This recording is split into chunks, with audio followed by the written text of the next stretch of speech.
Worcestershire made a reasonable start to their penultimate LV County Championship match against Middlesex at Lords. Again, they must win to keep alive their hopes of an immediate return to the First Division.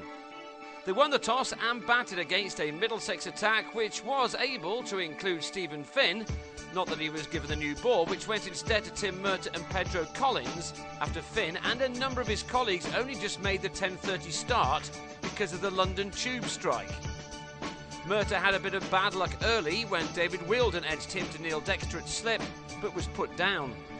When Finn was brought on, he was quickly dispatched to the boundary by Wheeldon, who was looking to make the most of his let-off. However, having made 14 in a 98-minute stay at the crease, he edged Toby Roland-Jones behind to end a partnership of 41 in 22 overs. It was a good start for the bowler, who missed the first 40 minutes of the day due to the traffic problems in the capital.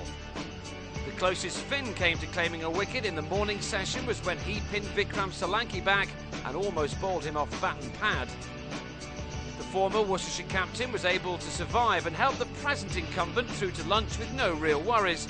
It was not the most positive of starts by Worcestershire, but importantly they batted themselves into a decent position by reaching 62 for the loss of just one wicket at lunch. With that job done, the two batsmen did try to increase the scoring rate a little in the afternoon. But in doing so, Solanki almost lost his wicket, only to be put down by Collins. Solanki and Mitchell took the total into three figures, but then Mitchell chose the wrong ball from Finn to leave alone and was bowled just 3 runs short of his 50. That brought Moeen Ali to the crease to join Solanki, and the pair knew the importance of a good stand at this stage. Worcestershire were aware that every bonus point they can glean from this match could yet be important, depending on events elsewhere. However, they were set back when not only was Solanki out, edging Dexter to David Milan at slip on 39, but also when Alexei Kavesi followed cheaply when Roland-Jones found the edge of his bat, with Dexter doing the rest in the slips.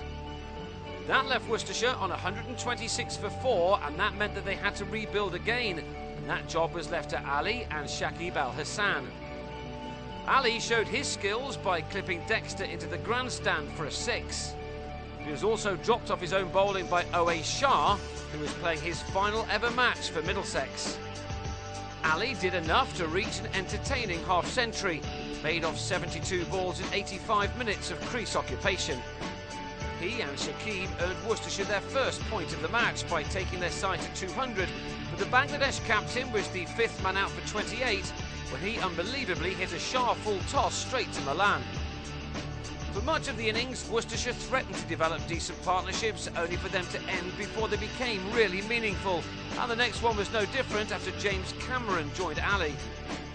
They added 32 before Ali on 66 guided Dexter to a diving Shah at 236 for 6.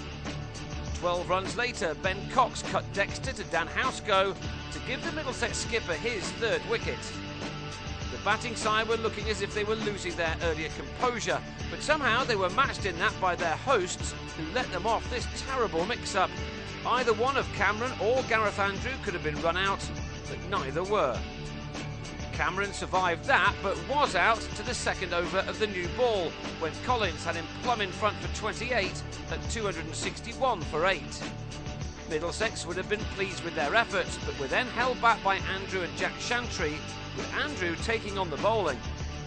That attacking policy, though, led to his downfall after he made a quick-fire 36.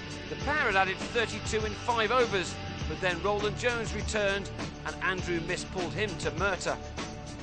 It was left to the former Middlesex player Alan Richardson to ensure that his side collected a 3rd batting bonus point, before he was out at the end of the day, edging Roland-Jones behind to conclude an interesting day for the bowler, who ended with figures of 4 for 51.